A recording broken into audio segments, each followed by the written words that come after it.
First of all, we would have to give all praise and gratitude to Allah subhanahu wa ta'ala. He is the one who gives authority. He's the one who takes away authority. We thank him for life and for good health. As you know, I was appointed the 14th Emir of the single Emirate of Kano in June 2014.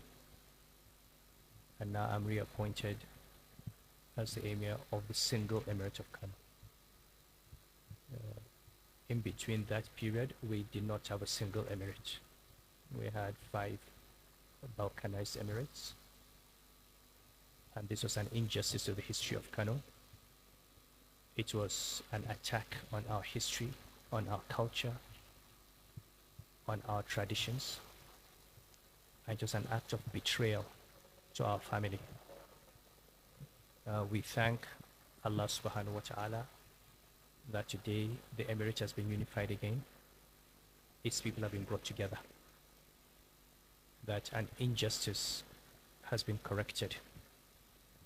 Because, as you know,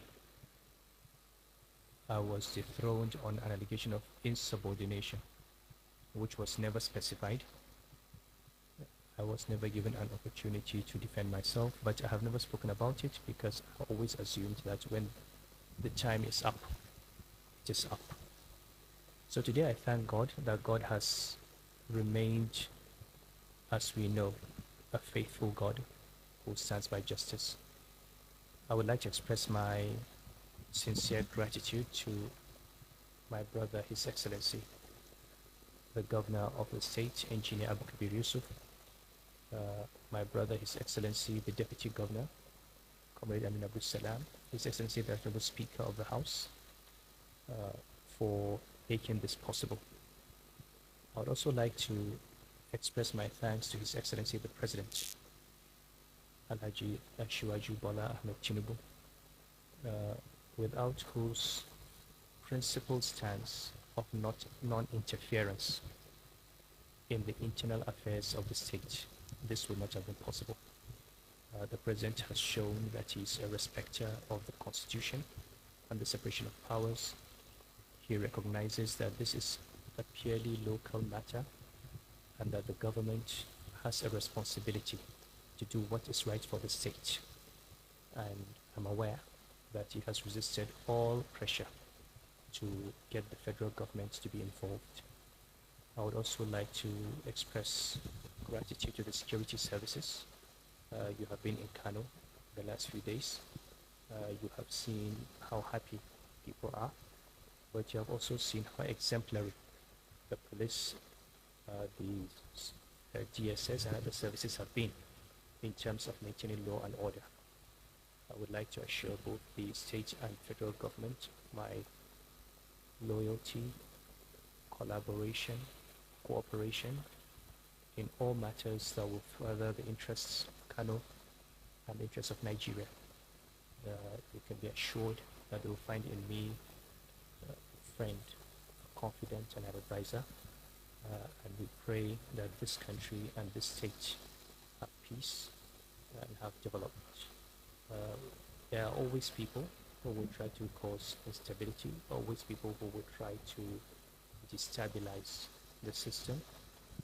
But with the prayers to Allah subhanahu wa ta'ala and the commitment of all of us, they will not succeed. This is my prayer. This is for me a continuation of service that I started. It is also an opportunity God has given me to improve on my previous tenure. We all learn from our mistakes. We all remember what we did well and what we did not do so well. And it is our responsibility to improve on what we did well and to avoid those things that we did not do so well. Life is a continuous learning process.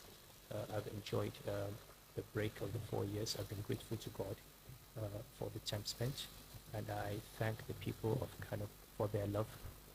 I thank them for their affection. I thank all the scholars, the business community, and the political class for the support they have given me. Thank you.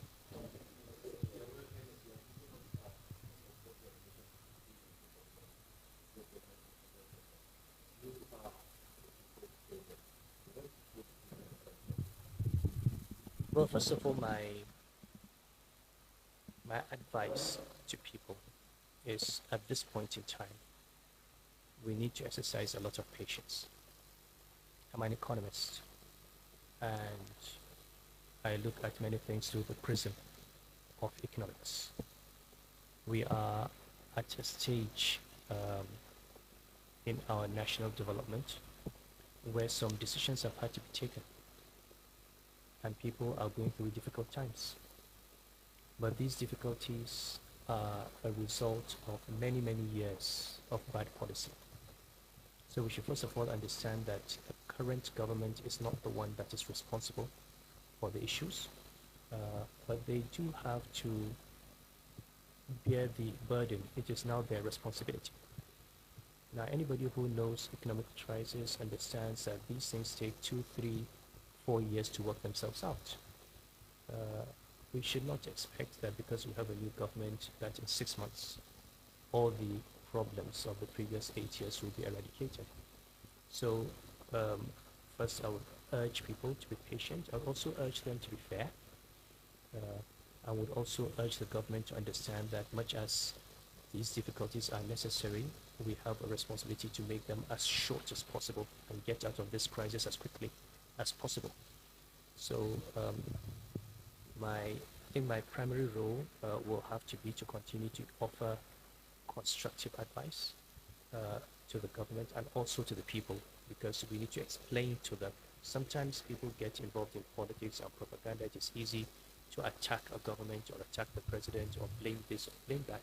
But sometimes with the best of intentions, there's nothing anyone can do about certain circumstances. The people of Kano have been known for their resilience. I would like to continue to urge them to focus on education and skills.